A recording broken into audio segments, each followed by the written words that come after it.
İlgi alanlarınızı ve hedeflerinizi gözden geçirdikten sonra artık araştırmaya başlamaya hazırsınız. Peki araştırmanızı nerede yapacaksınız? Tabii ki mezun.com sayfamızı mutlaka ziyaret edin. Bizim arama motorumuzdan araştırmanızı yapmaya başlayabilirsiniz. Oradan ilgi alanlarınıza göre, başvurmayı düşündüğünüz okullara göre bir araştırma yapabilirsiniz. Bunun dışında üniversitelerin internet sayfalarını ziyaret edebilirsiniz. Eğer ihtiyaç duyarsanız yine mezun başvuru destek hattını arayıp bizim uzmanlarımızdan destek alabilirsiniz.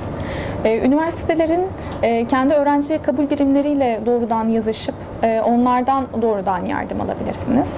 Düzenlenen fuarlara, mezun yurtdışı eğitim günlerine katılarak üniversitelerin temsilcileriyle birebir görüşüp sorularınızı onlara sorabilirsiniz. Bu da sizin için çok faydalı olabilir. Bunun dışında bir de üniversite listeleri var. Üniversitelerin akademik başarılarına ve farklı kriterlere göre sıralamaya kondukları listeler var. İşte US News, QS University Listings, Times Higher Education gibi. Bu listeleri araştırabilirsiniz. Bu listelere bakarsanız belki üniversiteler hakkında biraz daha sağlıklı, karşılaştırmalı bir bilgi edinebilirsiniz. Bu da başka bir yol. Tabii son olarak eğer bu üniversitelere gitmiş olan tanıdıklarınız varsa mutlaka üniversitelerin mezunlarıyla konuşup onlardan da bilgi edinebilirsiniz.